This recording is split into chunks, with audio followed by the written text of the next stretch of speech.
Plop, aujourd'hui nouvelle vidéo. On se retrouve pour un tutoriel pour comprendre comment fonctionne la bibliothèque React Unity WebGL, c'est-à-dire que si vous êtes développeur Unity, que vous faites des jeux et que vous voulez les mettre sur un site fait avec React.js, cette bibliothèque est faite pour vous.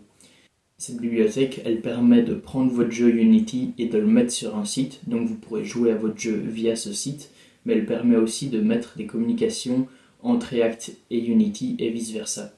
Et aujourd'hui, on va voir comment prendre un jeu Unity, le mettre sur un site React et comment faire communiquer React vers Unity et Unity de React. C'est-à-dire qu'on verra les 3 plus grandes choses, les plus importantes de cette bibliothèque. On se retrouve tout de suite sur l'ordinateur. Let's go. Et c'est parti, on se retrouve tout de suite pour le début.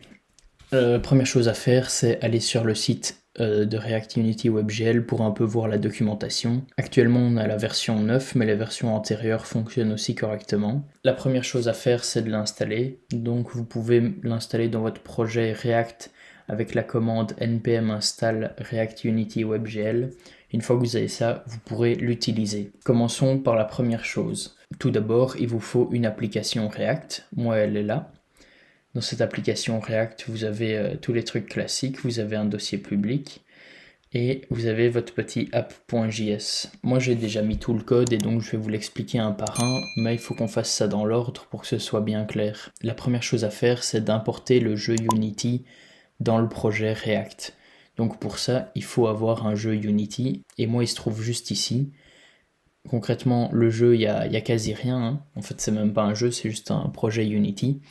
Mais c'est juste pour vous expliquer comment ça fonctionne et vous allez voir, on a tous les exemples nécessaires pour bien comprendre la bibliothèque. Donc, il y a ce bouton-là qui sert à envoyer des messages de Unity à React. Si je clique, qu'est-ce que ça fait ? Ça console.log quelques informations. Et ici, ces 3 petits points que vous voyez là, quand j'enverrai un message de React à Unity, il y a un message qui va apparaître. Mais ça, on le verra par la suite. Donc, la première chose à faire, c'est d'exporter votre jeu au format WebGL. Donc, on fait comme ceci, Build Settings. N'oubliez pas d'aller dans vos Player Settings et de, ici, le format de compression, le mettre Disabled. Sinon, vous allez avoir des problèmes. Mais une fois que ça c'est fait, normalement, il n'y a rien à faire. Vous pouvez build votre projet.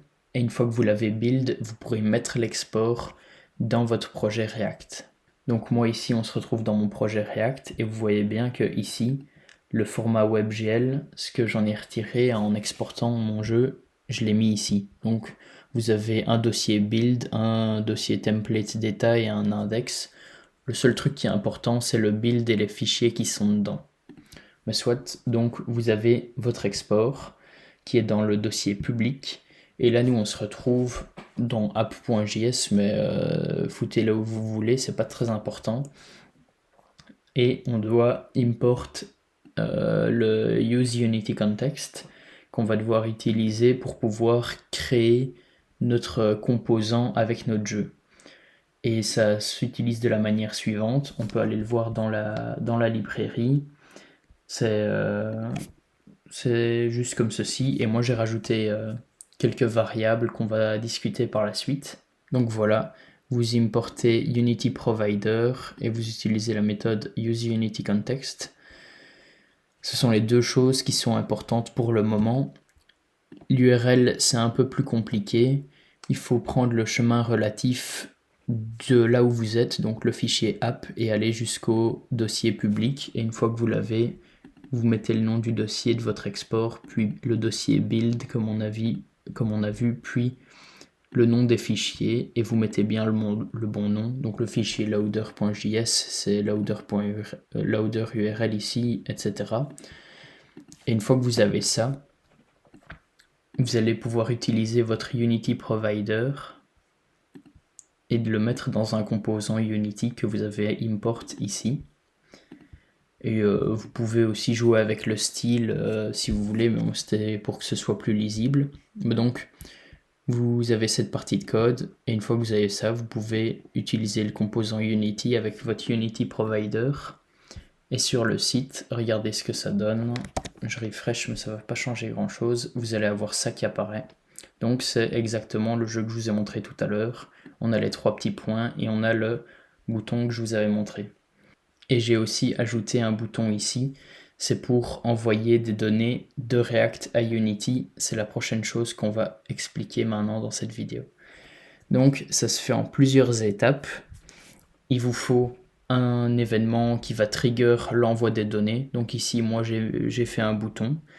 Quand le bouton est cliqué, on va appeler cette méthode. Et cette méthode, elle va appeler cette méthode sendMessage avec ses variables. SendMessage, c'est aussi une des méthodes que j'ai récupérées du Unity Context. Du coup, ce que ça va faire, c'est que quand je vais l'appeler, je vais pouvoir envoyer un message au Unity Provider Context qui a généré ce jeu. Donc en l'occurrence, c'est mon jeu ici. Et cette méthode prend 3 arguments. Donc ça, c'est le nom du contrôleur dans lequel il y a la méthode qu'on veut activer avec un paramètre donné. Voyons tout de suite si j'ai ce contrôleur. Et donc on a bien le contrôleur avec le nom GameController qui est ici. Et la fonction qu'on veut appeler, elle est dans un des scripts que ce contrôleur possède. En l'occurrence, je n'ai qu'un script, donc allons voir tout de suite ce qu'il y a dedans. Et il y a 2-3 méthodes, enfin il n'y a pas grand chose. Il y a une méthode start qui va mettre le texte à 3 petits points, donc c'est effectivement ce qu'on voit ici, les 3 petits points. Et on a une méthode updateMessage qui prend en paramètre un texte, et c'est exactement ce à quoi ça correspond. On a le nom de la fonction ici, et on a la valeur du paramètre ici.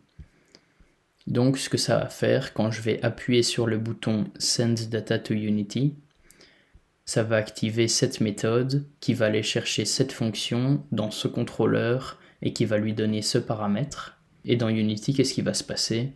C'est qu'on va reprendre le texte que j'ai en paramètre et on va l'afficher sur le composant texte du milieu. Donc on va remplacer les 3 petits points par le paramètre que je lui ai donné. Donc si ici je mets pipou, voyons ce que ça fait. Je vais refresh. Si là je mets envoyer, on a bien pipou qui apparaît. Donc je récapitule, tous les éléments qu'il nous faut, c'est un événement qui va trigger la méthode sendMessage. La méthode sendMessage, elle prendra le nom d'une fonction avec son paramètre, ainsi que le nom du contrôleur dans lequel elle se trouve. Et une fois qu'on a ça, il suffit de compléter la fonction dans le script Unity et la faire ce qu'on veut, et puis le tour est joué. Encore un dernier essai. Et si là je clique, on a bien Hello World. Donc ça c'est une bonne chose de fait. Maintenant, la communication de Unity vers React. Elle est un peu plus complexe, mais c'est pas bien compliqué non plus. Donc, qu'est-ce qu'il faut? Il nous faut d'abord, dans React, il nous faut un Add Event Listener.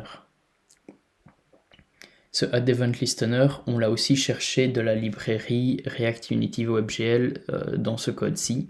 Donc on a besoin du Add Event Listener et du Remove Event Listener. C'est un peu mieux d'avoir les deux. Et donc ce qu'on va faire, c'est dans le Use Effect. Du coup, ça veut dire que quand notre composant React va être monté, on va ajouter un Event Listener qui va écouter s'il y a ce nom d'event qui est trigger. Moi je l'ai appelé button clicked.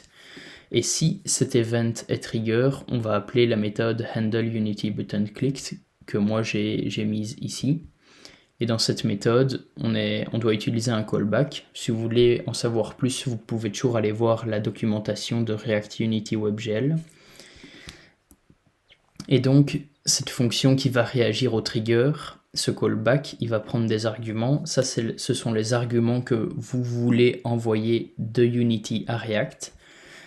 Et donc, moi, j'ai juste un argument count pour savoir le nombre de fois que j'ai cliqué sur un bouton. Je le console.log, mais c'est pas très important. Et j'update le state pour qu'on s'assure que la réponse a bien été reçue. Donc ça, c'est la partie React.js qui est relativement simple. Un event listener avec un nom de l'événement. Si cet événement est trigger, une méthode, et dans la méthode, vous faites ce que vous voulez, mais vous devez absolument avoir un use callback et le bon nombre de paramètres. Donc ça, Ça, c'est la partie React qui est relativement simple.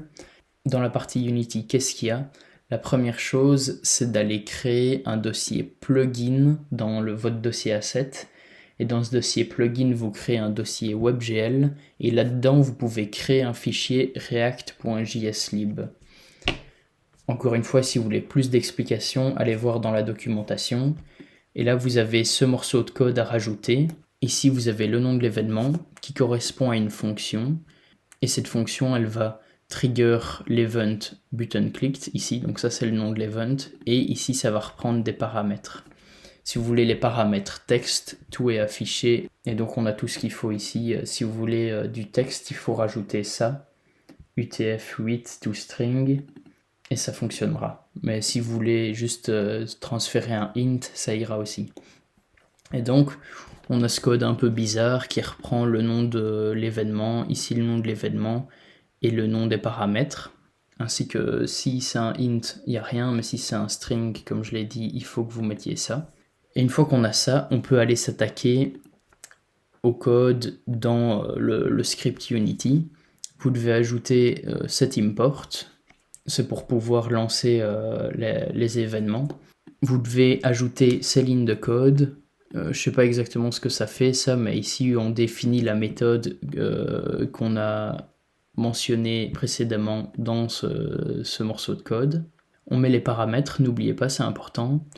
Et cette fonction-là, donc, qui va envoyer un message vers React, vous l'activez quand vous voulez. Donc moi je veux l'activer quand le bouton Unity est cliqué, et moi il est ici, donc quand je clique celui-là, j'envoie un message à React. Donc ce que j'ai fait, c'est je lui ai attribué un script qui est ici, et ce script, il définit que quand le bouton sera cliqué, j'active cette méthode, et cette méthode, ce qu'elle va faire, c'est elle va incrémenter le nombre de fois que j'ai cliqué sur le bouton, mais elle va surtout avoir cette partie de code très importante qui dit que si on est sur WebGL et qu'on n'est pas dans l'éditeur Unity, on active la méthode buttonClicked avec ce paramètre. Et donc, cette méthode, c'est celle-ci, et c'est celle qu'on a définie précédemment ici, qui va trigger l'événement. Ici, on a tous ces morceaux de code, donc le JSLib dans WebGL plugin asset. Et si vous avez dans un script tout ce qu'il faut pour lancer l'événement, donc c'est-à-dire le interop service, ce truc, et ce morceau de code qui active la méthode, vous avez tout ce qu'il faut. Vu qu'on a tout ce qu'il faut aussi dans le React, on peut aller voir ce que ça fait. Donc voyons voir ce que ça donne. Si je clique ici, vous voyez bien, ça s'incrémente à chaque fois.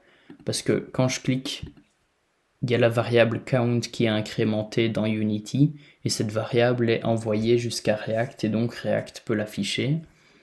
Si on regarde dans la console, qu'est-ce qu'on obtient ? Donc il y a des informations, send message to React, ça c'est dans le code Unity, il est ici, send message to React, print count, donc on a le chiffre aussi. Et puis le button clicked 4, celui-là il est ici, dans Unity. Donc le lien a bien fonctionné, et ça fonctionne aussi correctement parce que mon set received, il est opérationnel, parce que quand je réutilise la variable receive dès que je l'affiche ici, on a tout ce qu'il faut et elle est affichée correctement. Et donc là, je peux spam si je veux. Et maintenant, dans l'autre sens, toujours, si j'envoie un message de React à Unity, qu'est-ce qui se passe? Le message est toujours là. Et ça, c'était du code des prints que j'ai mis dans Unity. Et donc, si on rechange le message, plop la zone. Est-ce que ça fait quelque chose? Envoyer, voilà.